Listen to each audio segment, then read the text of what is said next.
Hai semua, kenalin aku Tommy Juliandi, aku seorang perawat di salah satu rumah sakit pemerintah di Jakarta. Dan ini aku akan berbagi pengalaman mengenai 10 tips perawatan saat isolasi mandiri. Ada banyak hal yang melandasi saya sehingga harus membuat akun YouTube ini karena banyak sekali pertanyaan-pertanyaan, baik itu dari pasien saya yang terpapar COVID-19 maupun keluarganya, untuk mencegah infeksi dari keluarga ke pasien maupun dari pasien ke keluarga. Nah, ini akan saya bahas 10 tips perawatan saat isolasi mandiri di rumah. Namun sebelum itu, saya ingatkan lagi untuk mematuhi 3M yang sudah dianjurkan oleh pemerintah maupun dunia. Yang pertama adalah membersihkan tangan menggunakan air mengalir dan juga sabun atau menggunakan hand sanitizer.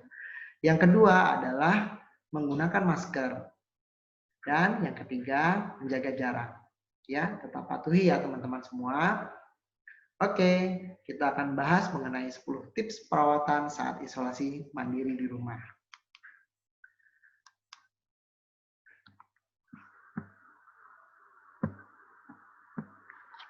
Yang pertama, saya akan sedikit ulas sedikit ya mengenai isolasi mandiri. Nah, ini saya ambil dari surat edaran tentang protokol isolasi diri sendiri dalam penanggulangan coronavirus disease atau COVID-19 yang dikeluarkan oleh Menteri Kesehatan Republik Indonesia. Nah, dalam hal ini yang harus kita pahami bersama adalah ketika seseorang sakit, demam atau batuk, pilek, nyeri tenggorokan, atau gejala penyakit pernapasan lainnya, namun tidak memiliki risiko penyakit penyerta, maka dapat secara sukarela atau berdasarkan rekomendasi petugas kesehatan tinggal di rumah dan tidak pergi kerja, sekolah, atau ke tempat umum. Nah, ini nih yang harus kita ketahui bersama, bahwasanya isolasi mandiri itu memang untuk orang-orang yang dicurigai COVID-19 atau memang sudah positif COVID-19. Namun, dalam kondisi yang tidak menunjukkan gejala atau memang tidak ada pemberat lainnya, misalnya penyakit jantung, diabetes, penyakit ginjal, atau penyakit-penyakit lainnya yang dapat memperberat kondisi pasien. Nah, ini nih saya pengen berbagi 10 tips dan trik sehat selama isolasi mandiri di rumah. Yang perlu teman-teman ketahui semua, kalau isolasi mandiri itu sudah dijelaskan ya dalam surat edaran itu dinyatakan atau direkomendasikan oleh petugas kesehatan. Petugas kesehatan seperti dokter ataupun perawat. Nah, ini nih mau apa ya? Kadang mau ngapain saya bingung di rumah atau ketika dijelaskan oleh dokter atau perawat masih belum mengerti apa yang harus saya lakukan di rumah sebagai anggota keluarga, misalnya sebagai kakak atau sebagai orang tua, itu saya mau ngapain? Nah, ini saya akan bagi 10 tips dan trik sehat selama isolasi mandiri di rumah. Ini saya dapatkan dari saya rekomendasikan untuk penyintas suspek COVID dan juga pasien yang sudah dinyatakan COVID. Tetap semangat ya semuanya. Nah, yang pertama adalah tetap tinggal di rumah dan jangan berinteraksi dengan masyarakat. Tentunya tips yang pertama ini mungkin agak sedikit susah untuk dilakukan karena pada dasarnya setiap manusia itu pasti berinteraksi. Baik berinteraksi dengan sesama anggota keluarga maupun dengan orang-orang lain. Apalagi nih yang sudah punya pacar. Nah, ini agak sulit. Cuma saya berharap demi kemaslahatan bersama, demi pencegahan transmisi silang atau infeksi silang antara satu orang ke orang lain, lebih baik memang tetap tinggal di rumah dan jangan berinteraksi dengan masyarakat.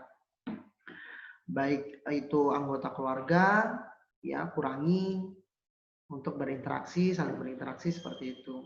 Kemudian yang kedua ini ada pertanyaan, bagaimana jika saya orang yang tinggal di kos-kosan itu, karena memang kos-kosan tahu sendiri ya, anak kos sendiri, jauh dari rumah, rumahnya di kampung, nggak ada yang ngurusin, itu memang sangat sulit.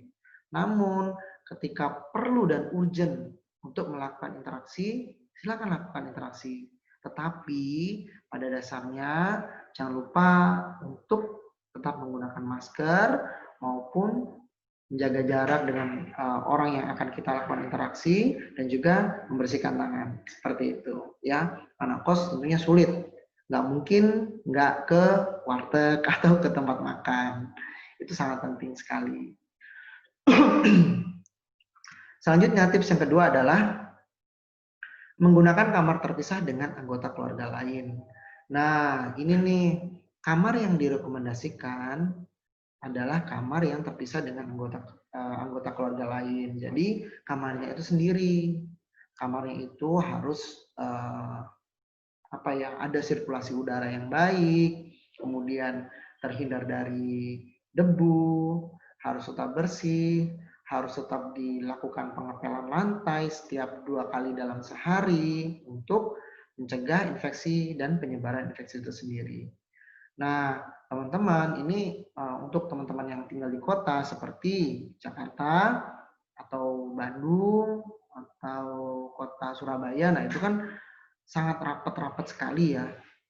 Bahkan rumah itu berpetak-petak. Nah, bagaimana jika memang ada anggota keluarganya yang tinggal dalam satu rumah tersebut yang dinyatakan oleh dokter itu positif COVID-19? Nah, itu ada tuh yang pertanyaan ke saya seperti itu. Memang nggak bisa dihindari dan yang terpapar COVID itu bisa siapa saja. Seperti itu. Bahkan anggota keluarga kita yang terlihat biasa-biasa aja atau sering berdaham-berdaham itu setelah diperiksa ke dokter, dinyatakan positif. Nah, kalau misalnya rumahnya kecil, kemudian nggak ada kamar pemisah dengan anggota keluarga lain, ya saran saya sih memang anggota keluarganya misalnya anak atau suami tinggal bersama dengan mertua seperti itu atau mengungsi ke tetangga gitu. Setidaknya berikan kesempatan untuk anggota keluarga yang sakit misalnya ibu yang sedang sakit ya tetap berada di rumah petak tersebut. Nah, apalagi kalau misalnya nih katakanlah ada 2 orang yang kena misalnya ibu dan kakak remaja misalnya anak remaja itu boleh tinggal dalam satu rumah atau satu bilik seperti itu ya, karena memang sudah dinyatakan positif dan keduanya memerlukan perawatan isolasi mandiri, ya silahkan itu boleh kok ditempatkan dalam satu bilik rumah tersebut. Kemudian yang ketiga yaitu ciptakan lingkungan sehat dan sirkulasi udara yang baik. Nah, ini saya dapatkan rekomendasi dari WHO maupun dari Kementerian Kesehatan terkait dengan menciptakan lingkungan dan sirkulasi udara yang baik. Lingkungan yang baik adalah lingkungan yang tidak berdebu, kemudian lantainya bersih, rapi, dan ada sirkulasi udara yang baik. Jadi nih, ada ventilasi udara yang mampu mengalirkan udara dari luar lingkungan atau dari luar kamar ke dalam kamar atau dari luar rumah ke dalam rumah seperti itu, dan juga dari dalam rumah keluar rumah agar sirkulasi udara itu muter. Nah, seperti di gambar ini nih, ini kan ada yang masuk kemudian bertemu dengan pasiennya, ada juga yang keluar seperti itu ya. Dan jangan lupa saya ingatkan, ventilasi ruangan itu yang debu-debu itu sebelumnya harus dibersihkan terlebih dahulu gitu agar nggak merangsang batuk si pasien. Karena kan kalau misalnya debu, tahu sendiri ya, debu kemudian masuk ke dalam rumah, misalnya masuk ke dalam rumah, kena debu di ventilasi rumah, kemudian dihirup sama orang tersebut, dan sering batuk akhirnya. Kalau misalnya sering batuk, ya itu artinya sangat tinggi risiko untuk mengeluarkan droplet dari mulut maupun hidung ke lingkungan-lingkungan sekitar, baik itu ke meja, ke tempat tidur, ke kursi, dan lain sebagainya deh. Pokoknya banyak banget sekali itu yang yang perlu diperhatikan dalam menciptakan lingkungan sehat dan sirkulasi udara yang baik. Nah, satu hal yang sering ditanyakan, Tom, kalau misalnya rumah saya ada AC-nya, seperti apa? AC-nya bagus loh, ada plasma clusternya misalnya, yang anti bakteri atau antivirus. Sejauh ini saya coba cari referensi dari berbagai sumber, baik itu dari dalam maupun luar negeri. Untuk AC memang silakan saja dipakai seperti itu, asalkan tetap menjaga sirkulasi udara yang baik. Nah, dari rekomendasi yang saya dapatkan itu ketika jam-jam tertentu, bahkan ada yang menyebutkan 2 kali dalam sehari atau 3 kali dalam sehari. 2 sampai 3 kali dalam sehari ini maksudnya adalah membuka jendela pagi, jendela dan pintu ya, pagi hari, kemudian siang hari, dan juga malam hari. Tujuannya apa? Tujuannya agar mempertahankan sirkulasi udara yang baik. Nah, seperti itu. Kemudian, tips yang keempat, nah yang sudah saya sebutkan tadi, itu adalah patuh terhadap 3M. Yang pertama, bersihkan tangan, kedua, menggunakan masker, dan yang ketiga adalah menjaga jarak. Tetap patuh ya teman-teman ya, dimanapun berada, meskipun dengan orang terdekat kita, tante kita, paman kita, tetangga, pacar, tetap agar mematuhi hal-hal ini. Karena virus ya, virus itu lebih kecil kan daripada bakteri ukurannya, dan nggak kasat mata. Jadi kita nggak akan pernah tahu orang tersebut terpapar virus COVID atau tidak. Bahkan pasien-pasien, ada beberapa pasien saya di rumah sakit itu yang kelihatan biasa aja, seger gitu, nggak ada keluhan apa-apa, tapi dia dinyatakan positif COVID berdasarkan hasil pemeriksaan swab. Nah, tetap hati-hati ya teman-teman, bukannya bermaksud untuk mencegah, kemudian terlalu fanatik atau terlalu fobia terhadap COVID, tidak, tetapi setidaknya kita juga harus memperhatikan diri kita sendiri untuk mencegah terjadinya penularan. Kemudian yang kelima adalah pantau kesehatan secara berkala. Orang-orang yang direkomendasikan oleh dokter maupun petugas kesehatan lainnya untuk tetap berada di rumah tentunya harus dapat dapat memantau kondisi kesehatan secara mandiri gitu. Nah, beberapa pemantauan kesehatan yang perlu diperhatikan yaitu yang pertama adalah demam. Ya, demam. Orang-orang yang terpapar COVID itu umumnya mengalami demam, batuk, kemudian terasa sesak, kemudian penghidu atau penciumannya dan juga perasaannya itu mulai berkurang gitu. Ya, itu juga harus dipantau. Ketika demam, ya silakan konsultasi ke dokter untuk meminta rekomendasi pemberian obat-obatan. Umumnya ini diberikan obat paracetamol untuk mencegah demam. Ya, kalau misalnya batuk, ya diberikan obat-obatan batuk. Seperti itu. Tapi pada dasarnya ketika teman-teman mengalami hal-hal yang sangat memberatkan, misalnya sesak nggak kunjung berhenti, atau sesak yang makin dalam, makin nggak kuat bernafas, sampai teman-teman keringat dingin, segera ke fasilitas kesehatan terdekat untuk mendapatkan pertolongan segera. Nah, kemudian jika teman-teman mengeluh sampai dengan sampai dengan demam yang nggak turun-turun, misalnya demam terus, setelah minum obat ya demam turun, tetapi ketika reaksi obat sudah habis, nah teman-teman mulai kambuh lagi, nah itu juga harus diperhatikan. Teman-teman perlu segera periksa ke pelayanan kesehatan terdekat untuk mendapatkan pertolongan. Nah, tips yang keenam adalah gunakan alat mandi, alat makan, dan alat tenun terpisah. Tujuannya untuk apa? Tujuannya karena ini menyangkut dengan privacy ya teman-teman ya. Privacy diri sendiri, baik itu alat makan, alat mandi, dan juga alat tenun. Alat tenun itu apa sih? Alat tenun itu adalah alat untuk kita tidur, misalnya selimut, kemudian ada spray, ada sarung bantal, dan juga sarung guling. Nah, itu juga harus terpisah. Bantal, kasur, itu juga harus terpisah teman-teman. Gitu. Karena apa? Karena kita nggak pengen nih orang yang sehat, orang yang tanpa gejala, ya terlebih lagi itu adalah anggota keluarga kita sendiri, itu sampai ketularan oleh kita. Nah itu pasti akan ngerasa sedih dan ngerasa bersalah. Banyak kok pengalaman-pengalaman yang diceritakan oleh pasien-pasien saya yang menulari anggota keluarganya. Seperti itu. Ya, saya harapkan ini dipisahkan. Ketika mau dibersihkan itu bagaimana? Ketika mau dibersihkan, teman-teman bisa kalau misalnya ada uang lebih, bisa menggunakan sarung tangan medis ya yang banyak dijual di apotek-apotek, maupun kalau misalnya ragu lagi ada kalau misalnya nggak mampu bisa menggunakan plastik tangan itu kan ada tuh. Nah, itu bisa digunakan. Yang penting ketika alat mandi, alat makan dan juga alat tenun itu digunakan, itu tangan dalam kondisi yang tertutup gitu ya. Kemudian selanjutnya tips ketujuh yaitu melakukan PHBS atau perilaku hidup bersih dan sehat. Nah, ini sebenarnya program dari pemerintah, dari Kementerian Kesehatan. Ini udah ada sejak lama, sejak sebelum pandemi COVID pun sudah ada. Nah, ada beberapa hal yang perlu diperhatikan dalam penerapan dari PHBS ini.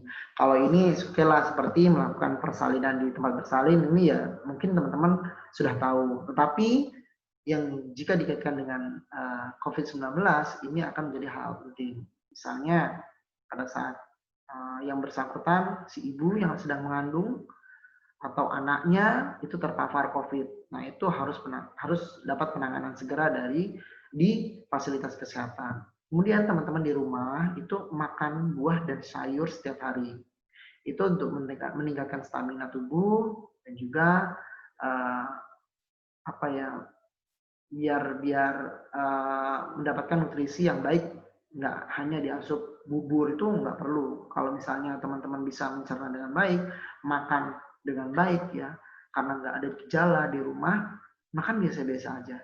Tapi harapannya ketika makan diperhatikan komponen protein yang cukup, lemak yang cukup, dan juga karbohidrat yang cukup. Tujuannya apa? Tujuan aja adalah untuk menjaga stamina tubuh.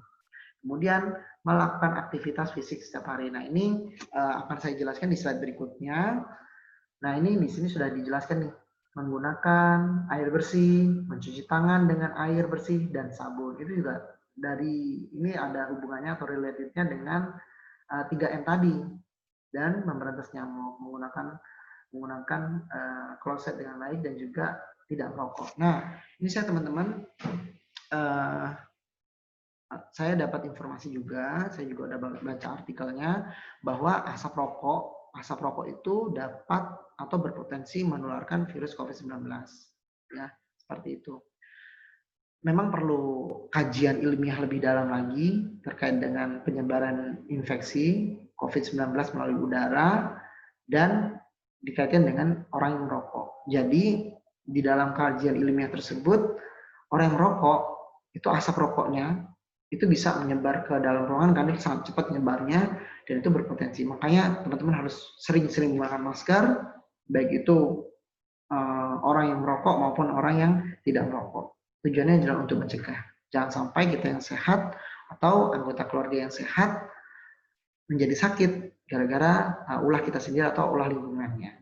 Ya, malah lebih bagus lagi kalau misalnya teman-teman bisa meninggalkan dari rokok itu tadi. Nah, oke, selanjutnya adalah tips yang ke-8.